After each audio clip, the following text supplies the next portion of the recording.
முதலில் news and views பகுதியை பார்க்கலாம்.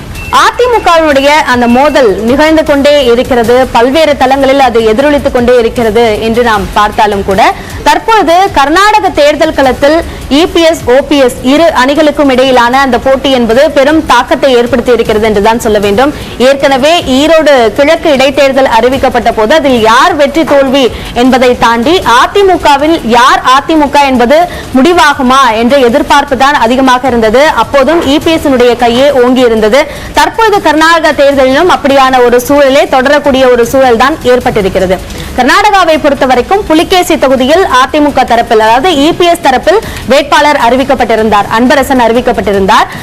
அதே மாதிரியாக ஓபிஎஸ் தரப்பிலும் 3 வேட்பாளர்கள் அறிவிக்கப்பட்டார்கள். அதே புலிகேசி தொகுதியில் ஓபிஎஸ் தரப்பில் ஒரு வேட்பாளர் அறிவிக்கப்பட்டார், நெடுஞ்செழியன் அறிவிக்கப்பட்டார். அதே போல கோலார் தங்கவயலில் ஒரு வேட்பாளரும் அறிவிக்கப்பட்டிருந்தார். கோலார் தங்கவயலை பொறுத்தவரைக்கும் அனந்தராஜ் வேட்பாளராக அறிவிக்கப்பட்டிருந்தார். அதே போல காந்தி நகர் தொகுதியை பொறுத்தவரைக்கும் குமார் என்பவர் வேட்பாளராக ஓபிஎஸ் தரப்பில் அறிவிக்கப்பட்டிருந்தார். இது போன்ற 3 பேர் அறிவிக்கப்பட்டிருந்தாலும் இபிஎஸ் தரப்பு அந்த வேட்பாளர் என்பவர் புலிகேசி தொகுதியில் ஏற்றுக்கொள்ளப்பட்டார் தேர்தல் ஆணையத்தால். ஆனால் ஓபிஎஸ் தரப்பு வேட்பாளர் நிராகரிக்கப்பட்டார். அவருடைய அந்த மனு என்பது தள்ளுபடி செய்யப்பட்டிருந்தது.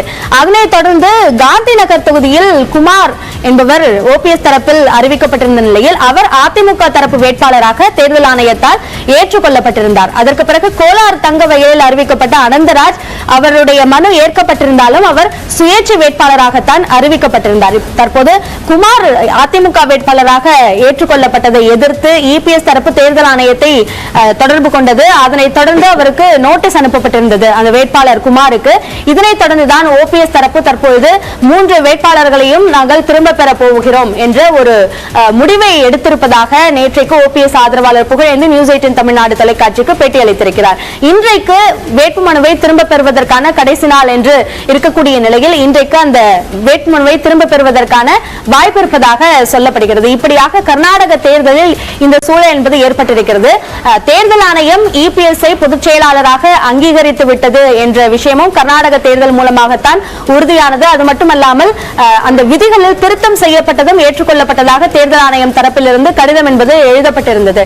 இந்த சூழலில் தான் அது உறுதியானதா என்பதை உறுதி செய்து கொள்வதற்கான ஒரு வாய்ப்பாகவும் இந்த கர்நாடக தேர்தல் நடைமுறை என்பது ஓபிஎஸ் தரப்பால் பயன்படுத்தப்பட்டது. ஆனால் மீண்டும் அதுவும் ஓபிஎஸ் தரப்புக்கு பின்னடைவாகவே பார்க்கப்படுகிறது. அந்த அதிமுகவினுடைய வாக்கு வங்கி பாதிக்கப்படக்கூடாது என்பதற்காக வாபஸ் பெறுகிறோம் என்று சொல்லப்பட்டாலும் கூட நிராகரிக்கப்படக்கூடாது என்பதன் அடிப்படையிலேயே இந்த முடிவை அவர்கள் எடுத்திருப்பதாக அரசியல் விமர்சகர்கள் முன்வைக்கிறார்கள். இது கர்நாடக தேர்தல் ஒருபுறம் அத்தோடு நின்று விடாமல் இன்றைக்கு சென்னை உயர்நீதிமன்றத்தில் ஓபிஎஸ் தொடர்ந்த மேல்முறையீட்டு மனுவில் விசாரணை என்பது நடைபெறுகிறது. இதில் ஏற்கனவே 2 நாட்கள் ஓபிஎஸ் தரப்பு வாதங்கள் முன்வைக்கப்பட்டிருக்கின்றன. அவருடைய ஆதரவாளர்களான மனோஜ் பாண்டியன், ஜேசிடி பிரபாகர் உள்ளிட்டோருடைய அந்த வாதங்கள் இன்றைக்கு முன்வைக்கப்படுகின்றன. இன்னும் 2 நாட்களுக்கு இந்த வாதங்கள் என்பது கேட்கப்படும். அதற்கு பிறகு இது சார்ந்த தீர்ப்பு என்பது வழங்கப்படும். இதில் நீதிமன்ற தரப்பில் என்ன முடிவு எடுக்கப்பட போகிறது என்பதும் பெரும் எதிர்பார்ப்பிற்குள்ளாகி இருக்கிறது. இது தாண்டி திருச்சியில் ஓபிஎஸ் தரப்பில் அறிவிக்கப்பட்டிருக்கக்கூடிய அந்த மாநாடு என்பது நடைபெறுகிறது.